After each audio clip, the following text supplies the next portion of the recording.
What's up, everyone? Today we're going to be making a Cor Fetti cheesecake. I ordered a couple things offline. I got some lower carb mixes. I'm going to throw some of these into the mix as I'm getting cut up for the summer. My calories are getting pretty low, so going to have to find ways to be creative, and what better way than making a cheesecake. First things first, the first thing you're going to do is beat 8 ounces of cream cheese. I have fat-free here. This is going to be a lower fat alternative, which I have in the bowl right here. I also have 1 egg, which we're going to use. We're using a half a scoop of the Cor Fetti cake batter, which is 15 grams. 9 grams of Splenda. One of these Dixie carb counters I ordered offline. I'm going to use 1 pack of this. A little bit of sea salt, which I'll put in there with the rest of my dry ingredients. Salt gives it a little bit more flavor. If you don't know, salt is a flavor enhancer. Definitely nice to use. Just a touch of vanilla extract. I'm going to use a little bit of almond milk, which I'll pull out in a little bit. And I also have 6 ounces of fat-free Greek yogurt. But first things first, what you're going to do is you're going to beat the cream cheese, add in the dry ingredients, then we're going to add in the yogurt, vanilla extract, and a little bit of almond milk. Then we're going to crack the egg in last, cook at 325 for 30 minutes, and then we're going to put it on 200 for about 50 minutes just to kind of finish off the cooking process. I'm going to actually be whipping out the springform pan, which is specifically made for cheesecakes. So we're just going to spray it down when it's all said and done. But first things first, you're going to want to take at least 2 minutes to beat your cream cheese. So I have it sitting in here, which I'm just going to take my beater to and get it started.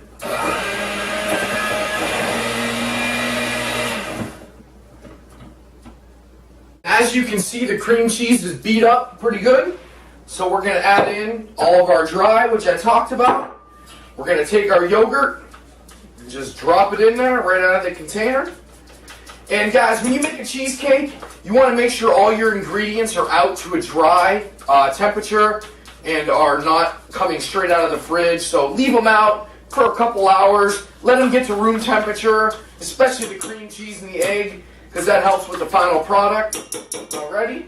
So I'm going to take a little dash of my vanilla extract, pop that in there. A little dash of almond milk, maybe like 15, 25 grams.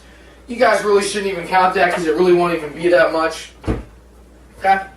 Take our mixer again. Let me get all my junk out of the way here. And just mix this up, and then we'll put the egg in last. It was put in last, and again, you want to add these all individual because adding the egg in last and cooking on a, or mixing on a lower speed helps keep the moisture in the cheesecake. That way when it's baked, it won't crack as much, which is what you want. Okay? So, my springform, this is a 6-inch, is coated with cooking spray. My batter is done. It should be a little bit on the thicker side. So what we're going to do is we're just going to drop it right in the springform, as so. My oven is preheated to 325. And again, we're going to cook at 325 for 30 minutes. And then 200 for 50 minutes. So this is going to take quite a bit. But again, cheesecakes, you got to be patient. And even when the cheesecake is done, you're going to have to let it cool overnight. So what I'm going to do is I'm just going to pull it out, show you what the final product looks like, and then toss it in the fridge. And that's going to be overnight, and that's going to be all said and done. But I wanted to let you guys know, chocolate chip cookie dough, released today on Cellucor.com. If you want to look in the comment box, I have my 20% off coupon. You guys can definitely stock up on that, because when it comes in, you know I'll be baking some cookies. Other than that, raspberry chocolate truffle, s'mores, coming to you next week. Other than that, all the macros, ingredients, directions are in the comment box below. I'll show you this when it comes out in quite some time, guys. And it's done. It's out of the oven. Like I said, this took about 325 for 30 minutes, and then 200 for 50 minutes. It's still a little bit hot, but you can see it's starting to crack a little bit at the top, as I showed you. So what you're going to do is let it sit for about 10 to 15 minutes. If you want, you can take the springform pan off the side and transfer it to a plate, or you can simply take some press and seal, and what you would do is you would just take some of the seal as so, take it, cover it up, and then place it in your fridge overnight. Guys, it needs at least 6 to 8 hours to chill and relax. Then you can dig in and enjoy your final product.